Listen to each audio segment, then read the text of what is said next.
As we have been discussing, the 5D person is not only an individual who's aware of their emotional body, but they are also wanting to handle thoughts, emotions. So they don't talk about human suffering or pain or resistance or any of those suffering topics in the way that we see the 4D collective. And I'm going to use these terminologies for 4D is in separation consciousness. 5D is oneness. It's called Christ consciousness, oneness consciousness for a reason. Oneness first begins here. So your brain, your own official brain, you are able to have left and right mode. And they have two different attributes as we've been discussing, but this is not necessarily having to be part of this topic, because a 5D person will automatically know, I have sensations that come up, I have thoughts that come up, and really the thoughts are going that way. But long story short, as Patrick Teahan, lovely childhood trauma survivor and therapist, shares, a person who hurts another person emotionally, a person who has any childhood trauma will have a disconnect with their emotional body, and they will feel that it's off. And I've met enough people to know that they know it's off. So they will be consciously aware that there's something off. The unfortunate part is the shame defectiveness, because there's a way that the same individual will have to chit-chat about their self, inner critic, but also about another, which is unfortunate again, because while one can be aware of defectiveness as a psychoeducational perspective because of so many movies and our history, not knowing about the wind of tolerance, attachment system, what's history, are psychoeducators, so the people that do trending topics. I learned about psychology as a teenager, and in fact, it was clear to me that human suffering is what brings about people's behavior, which is why I said, hey, God, I don't believe in evil. There ain't no devil, or whatever the devil thing is. I'm going to say free will and all of that makes no sense whatsoever. In fact, here says, it's not true. And oh, by the way, the people, the way they're handling all of this, that too. My heart, body, no. So I'm out. I do know that Jesus talks about unconditional love. That, yes. The essence of life and love is oneness consciousness. It's an energetic imprint. It's a nudge. And it's one big ball of energy. So if you, in any way, shape, or form, consider there being superheroes, supervillains needing super rescuing, that's separation consciousness. Automatically. Now, everyone has their story. That's the point. Some people don't have a story. The adoptive children, emotionally speaking, have a story. There's a reason that they seek a story. And it's called the attachment system that longs to be seen, to be soothed, to be safe, to be secure. And we're back with our emotional body, and we're back with the right mode and things that come up. Okay, so no person is not on a ascension journey. No person is not on a consciousness journey. No human being is not a person who has thoughts and emotions. They all do, whether connected or not. Mindful relationships are what help people to maybe resolve their trauma if they want. Now, they don't have to. In fact, again, the movies give a very good example of how to live out human suffering as ubiquitous. I mean, the stories, pain, and the superhero, supervillain, and this is what happens when people begin to have clairs, is they start to think that they are superheroes with capes. And they cheer, and they have a mission, and they have a person. They get all motivated, which is awesome to see people get motivated. They're not yet their 5D. They're not yet oneness consciousness. They're not yet the ecstasy in the body of the Enlightenment soul age root. So I'm here to share all of it, meaning infinite higher human consciousness, potential experience, plus the 5D mystic plane, which is actually actively looking to help the world, make it a better place for you and for me and the entire human race. We have people dying. Let's, care about the living. So let's make it a better place for you and for me. And we don't need to sacrifice. The idea of sacrifice is actually the idea of those who have a limited consciousness perspective. For they're not being creative enough to say, let me think outside the box. No.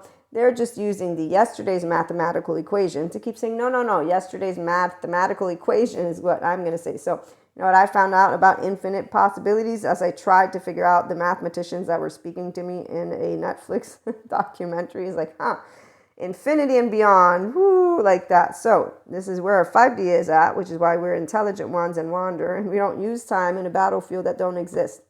And with that being said, clairs are freaking awesome when you come at it from 5D. It's beyond supernatural because there's not puppet strings, and there's a dismantling that takes place in a very specific moment in time for any person who begins to have clairs. And you know what I've seen people do? Instead of know about what they are being given the opportunity to do, I've seen them fear.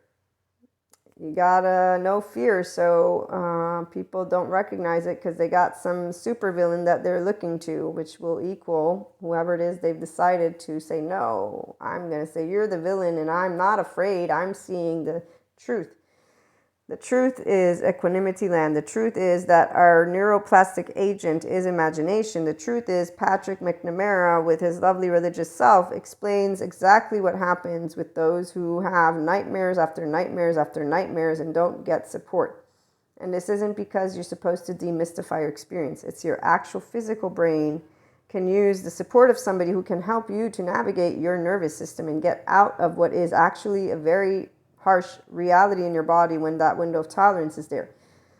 And that's because if a person actually cares about their self, they're not going to have their body go through a specific type of experience. They're going to be like, I'm going to go get support for my body so that I don't have to feel burnt out and tired, and versus looking for people who are going to cheer me on or have me think that I'm special.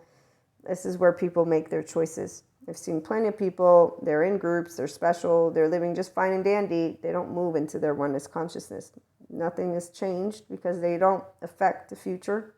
They're affecting their life. So the first person that is affected by your clairs is you. The first person who's affected in any shape, way, or form in your body with your attachment system in your brain is you. And the lovely attachment researchers have shared and continue to share. It's very straightforward. Nobody has to stay in their trauma. Nobody. Mindful relationships, compassionate Zen masters. So 5D mystics don't resist. And we don't create stories when we are in fear. In fact, we don't doubt in any way, shape, or form that we cannot know ourselves. No, we know ourselves. We know ourselves so well that we will know what we're doing, what we're choosing. People who are reactive, and they continue to be reactive, they know they're being reactive. They know when they're resisting. People will share stories about their alcohol, their drugs, their sex, their actually almost dying experiences, and how it took them so many times before they actually figured out, why am I resisting? Why am I afraid? Oh, it's my childhood trauma wounds.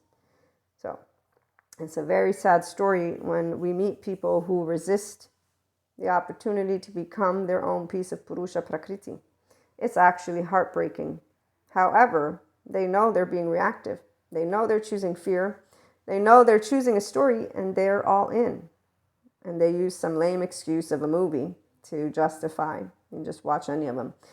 Honestly, it's 43 I am, and I'm like, wow, I see teenagers all over the place, and they have great groups that are going to keep cheering them on, and you rock and roll. In the meantime, let's create some tango relationships, please.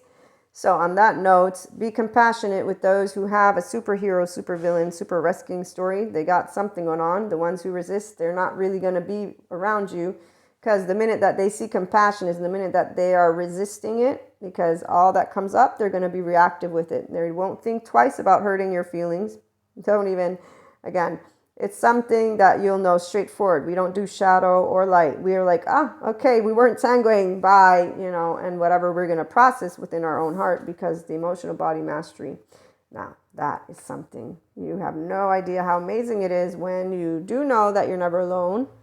And it doesn't matter, twin flames, soulmates, you name it. The oversoul is a freaking awesome journey for the 5D mystic, because our emotional body and our thought body right here. And we are very happy to tend to our heart body and our value body, and then maintain our physical, energetic, which is your emotional and mental body. So we don't ever go out of alignment. The ones who go out of alignment, they know when they're going out of alignment. There's great therapists to support them, or mindful relationships if they want to move into alignment. Again, be compassionate Zen masters. We don't walk in other people's shoes. So allow yourself to be the ecstasy you want to be, and tune in for more. Have a great day.